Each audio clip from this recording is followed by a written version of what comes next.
Welcome back! Today we are going to be talking about the biggest problems with Stranger Things The First Shadow stage play, and every way that it messes up lore from the show, because while they worked really hard to develop this prequel story to intertwine directly with Season 5 before it comes out, there are still some major inconsistencies between the two. While some are much smaller differences, like Henry's age, how he's in high school with Hopper and Joyce, there's also some much larger things that conflict with what we learned about the Mind Flayer in the actual show. So we're going to talk about all of these today, and all of the others I could find and that I've seen others mention, so make sure you watch until the very end of the video since this play is 100% canon. Yup, the Duffer Brothers themselves aided in its creation, giving them the story elements for the play that intertwine with Season 5 directly. Plus, there's one massive problem that we're going to talk about last that breaks the entire show that I need your opinion on. Now, after watching the play, the first thought that I and a lot of others had was for how much essential lore they just established,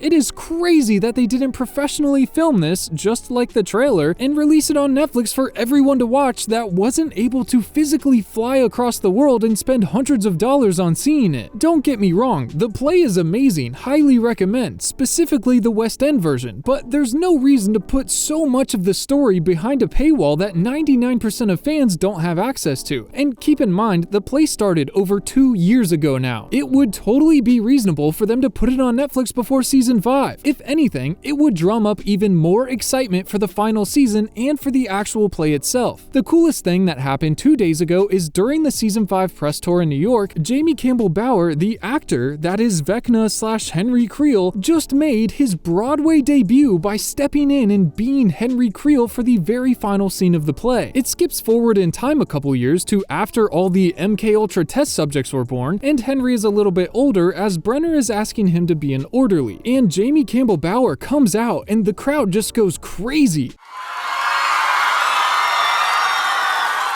It's so cool that they did this, but this cements the play even more so as canon, so we really need to talk about everything that it's changing. Starting off, the biggest complaint I see is the age difference. In Season 4, when Robin and Nancy are looking through the newspapers at the library, they come across one where we can see that it lists Henry Creel as only being 12 years old when he killed his family. And the play takes place before the Creel murders, and shows Henry in high school along with Joyce, Hopper, Bob, Newby, even Mike's parents, which is its own problem they retcon that we'll get to in a second, but how is Henry in high school at 12 years old? Well, there's multiple different what ifs. It seems like they just bent the lore a little bit so that they could put Henry in high school with all the parents of the show so everyone cared more about the play and we could see all the younger versions of these characters. 9th graders are usually 14 years old, so maybe they just said, no one will notice. If he actually was 12 in high school, it's possible that he was homeschooled or was smart enough to skip a grade, making him only 13 going into high school. There's also the cutoff date, but that doesn't apply since he has a March birthday now. I think instead what happened, why this doesn't add up, is because in the newspaper from Season 4, if you look closely, it also says that Alice Creel is supposed to be 15 years old in the flashbacks, making her Henry's older sister by 3 years. I am almost positive that the Duffer Brothers meant for Alice to be his younger sister, not older. She has never once struck me as being older than Henry. I think it's more likely that the ages were just accidentally swapped by the person that made this article to put in the show. It seems like Henry is supposed to be 15 in the flashbacks and Alice 12. And the real actors' ages agree with this. The actress that plays Alice, Livy Birch, was 12 years old when they filmed these scenes, and the boy, Raphael, was 15 years old when they filmed. I think they just messed up the article. But what if the actual article in the show, The Weekly Watcher, was who messed up? Because that would almost be perfect. They kind of cover crazy stories anyways. It's okay if they mess up an age. That would mean that Henry is actually 15 years old in the play in high school. This is honestly what they should have done. But instead, they doubled down and confirmed Henry was 12. In the teacher's resource educational pack for the play, they announced for the first time that Henry's birthday is on March 22nd, the same day as Will's birthday. Now, they mention his birthday party in 1955 where the play says he turned 8 years old. If Henry was 8 in 1955 and was born in 47, that means he is actually 12 years old in 1959 when he kills his family and when he was in 9th grade. If he was 2 full years behind in school all his life, no wonder he got bullied in Nevada. That's kind of his parents' fault. I can't believe they doubled down on him being 12 years old in high school instead of saying the crazy newspaper got it wrong in universe. So no, he's actually 12 in high school, and yeah, it doesn't make sense. It could have, but it doesn't. And like we mentioned a second ago, Mike's parents are both seniors in high school at the same time. Did nobody watch season 1? My mom was young.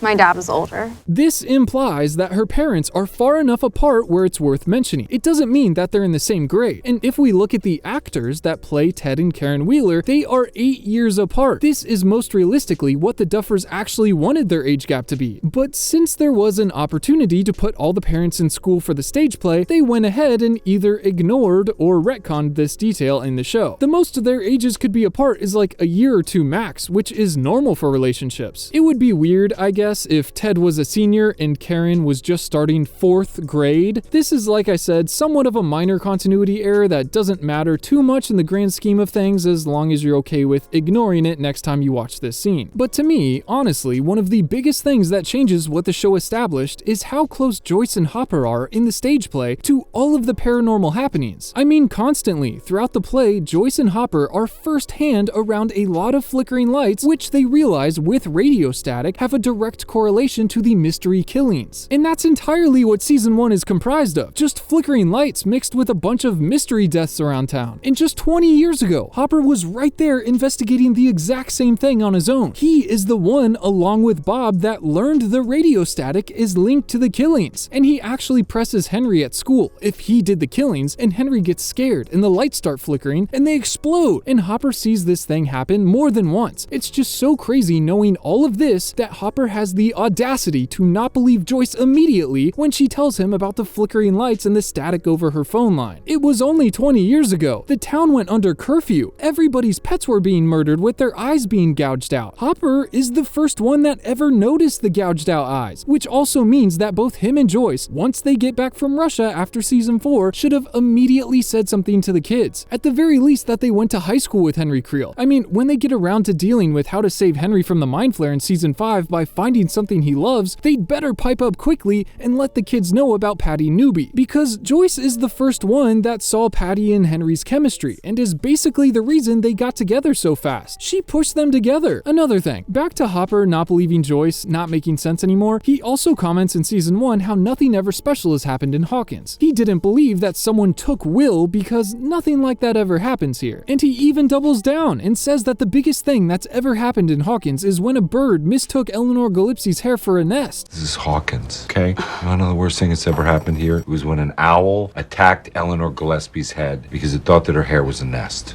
Okay, fine. And now that the Creel murders have been revealed, the entire claim just doesn't make any sense, especially for only 20 years passing since it happened. That's not something a town will ever live down, especially in that amount of time. I mean, even season 4 disproved this by showing us the big city newspaper from Indianapolis covering the incident. But the play itself's story was basically a serial killer going around town killing everyone's pets. But like I was saying, the newspapers in season 4 leads us to a couple more inconsistencies. These are much smaller than the next ones, but I still wanted to mention them. Originally, in the newspapers, they dated the Creel murders as happening on March 1959. It wasn't ever relevant to the story yet, but that's when they temporarily established them taking place. And then, in the play, they completely changed the dates. The start of the play, in current 1959, starts on October 1st, and then a week and a half takes place in Act 1. Henry almost kills Patty's father in the Creel house. Joyce, Bob, and Hopper rush in and find Bob's dad bleeding out on the ground with his eyes gouged out. I mean, just another instance of why they would never forget anything like this. But right before intermission, they play a montage of newspapers and police reports summing up the incident, and that's when we lose track of time. But I think it's on purpose, because they just revealed in season 5 that the play and the Creel murders now happen on November 6th, 1959, which coincidentally is the same day that Will goes missing. Another thing changed from the show, but I'm sure they will make it worth it with a big reveal. Another slight newspaper inconsistency inconsistency is originally it was said that Henry murdered his family Saturday night, and it wasn't until the next day, Sunday morning, that the police show up and discover the bodies. But in the play, since Hopper, Bob, and Joyce are investigating the murders, they've come to the conclusion that Henry's father Victor Creel was behind the killings. They devise a plan on the night of the play to capture him and trick him into confessing to the murders, interrogating him when he takes the bag off of his head. This was Ted Wheeler's fault, by the way. Ted accidentally brought Lonnie backstage instead of Victor, but when Hopper realizes Victor is missing, he rushes off, seemingly to the Creel house, where he meets his father, the chief of police, who is already on site, and so is Brenner too. Everybody finds the murders in this new altered version almost immediately, within the hour instead of the next day. But like I said, honestly, the newspaper information being changed is much easier to ignore than actual things spoken about and referenced in the show, so I don't mind these two changes as much. Another massive thing they change is the Mind Flayer and Henry's relationship. This is huge. It's the end of the biggest season yet, and Henry Creel, well, Vecna, is monologuing to Eleven, and more importantly, to the audience. It's the Duffer's way of informing the viewers on key story elements. Vecna tells Eleven that when she banished him, he found the Mind Flayer and molded it into the shape of a spider, implying that he was in control of it, and that he had been using it for the entire show to do his bidding, to infect Will, to build the meat puppet, to control the Demogorgons, everything. Originally, we thought the Mind Flayer was the villain when it was introduced in season 2, and now the big reveal is that it was Vecna all along. But throughout the entirety of the first Shadow stage play, we see Henry Creel, the boy, was a victim. We learn that before he moved to Hawkins, he stumbled on some Mind Flayer particles that a Russian doctor stole from a military research base that Brenner was working on. And these Mind Flayer particles infect Henry and transport him to Dimension X, and ever since, throughout the rest of the play, the Mind Flayer uses Henry as a host. It lets him use some of its powers in exchange for staying in his body, and it eventually takes over Henry. That's when the Vecna voice comes out, implying that Vecna is the Mind Flayer through Henry's body. But Henry is very much still in control for a lot of the story, and there's moments where Henry is actively fighting the Mind Flayer to save people that it's trying to kill, and he actually defeats the Mind Flayer at one point in his mind. But by the end of the play, it takes back over, and that's when the Creel murders happen. The play shows us that the Mind Flayer is the actual villain, and hints at Henry's possible redemption, that the young boy, Henry Creel, before he was turned to the dark side, into Vecna, he might still be somewhere inside of him, and this is 100% different from season 4. And when they were asked about this, they simply told us in season 4 that Henry is an unreliable narrator, which honestly feels a bit like a cop-out answer. Henry monologuing is your voice to tell us the story, so if you're going to double down, you're just telling us you lied to us and that we can't trust what you tell us. That is, unless they're trying to say that it wasn't Henry, but the Mind Flayer was monologuing and it was spinning reality to confuse Eleven into thinking that Henry was still in control for some reason, as if it was a threat to the Mind Flayer. But this just muddles everything up and we have to try so hard to make sense of it. I love the play, but the plot definitely contradicts the show a tad, and then they gave kind of a meh response when asked about it. Now, the last problem I have with it is all of the inconsistencies between the two different versions of the same play, between Broadway and the West End. It's cool that as it was coming out, they were working on season 5, and they changed things in the play to work with the show. When Broadway started doing shows, a year and a half later, they changed so many big story elements, and since it would be too hard to change all of those in the existing West End version, it just stayed the same. So depending today on where you see it, the story will be drastically different. The first person that started all of this was Dr. Brenner's father. He was captain of the ship that went missing in 1943. It was the first encounter with Dimension X, and he was the sole survivor. He was the first host of the Mind Flayer. They never mention him having any powers once coming back, which is weird, but in London, he died when Brenner was young, and that's what inspires him to dedicate his entire life to studying the particles in Dimension X. But on Broadway, he's still alive in 1959. They wheel him out on stage looking like Terry Ives, and then he speaks for the first time to Henry, telling him he's his friend. This is another instance of the Mind Flayer activating the host when it needs them. It's hard to tell what happens, but it seems like when Henry and Brenner's father touch, all the lights go crazy, and the particles go from Brenner's father into Henry. But earlier in the play, Brenner tells Henry they extracted the exotic material from his father, and that's what was in the box Henry found in the caves. As if they exorcised the particles out of him, but here they are again still in him, like they only got half of them out, but they're already in Henry too. It's just so confusing, and after everything calms down, Brenner's father is dead, and Brenner could care less. Oh yeah, and then on Broadway, Henry opens up the first portal to the Upside Down. A Demogorgon reaches through and throws Brenner to the side before before it closes. Originally, in the West End, they hook up the brain monitoring device to Henry and bring out the spyglass that he dropped near the caves, and this pushes him past the trauma block, and Brenner sees images on the TV of Henry's memories that day, of him being transported to Dimension X and seeing a Demogorgon. And this alone is enough of a breadcrumb to fuel Brenner's excitement for the next 10 years of research before he eventually gets 11 to open the first portal. It seems like they kind of changed it for shock value and to put another cool moment in the play. It kind of undermines how special 11 opening the gate on accident was. I don't think it's needed, but it's probably more canon than the UK version just because they made it more recently. The last biggest confusing point for me is how on earth were the Mind Flayer particles alive when there was no actively opened gate? In the show, they established that if they close the gate, they sever the connection to the Mind Flayer. The particles are useless without it. They're pretty clear about that. But now in the show, the Mind Flayer particles are active throughout the entire thing. They're constantly taking over Henry Creel and killing animals and trying to kill Mr. Newby. Even in the caves when Henry first found them, how are they active? When they wheel out Brenner's father and it speaks through him, how are those active? What about when they transfer into Henry? I know he opens a temporary gate on Broadway, but it immediately closes. Yet by the time the Creel murders happen, the connection is fully complete. I'm not sure how you explain this after they established the rules in the show of needing an open gate for the connection. I think they're just going to have to try to explain the bare minimum in another monologue scene through Henry's memories. I just imagine that they don't have much time to explain everything. It's going to be so condensed. My biggest complaint is just that they never put the play on Netflix and made it accessible for all the fans to watch. If you have any more questions about plot holes and inconsistencies, put them down in the comments and I'll try to answer them best I can if I missed any. Thank you so much for your support. Please send this video to all your Stranger Things friends so they too know what's going on. And I will see you very soon with another video.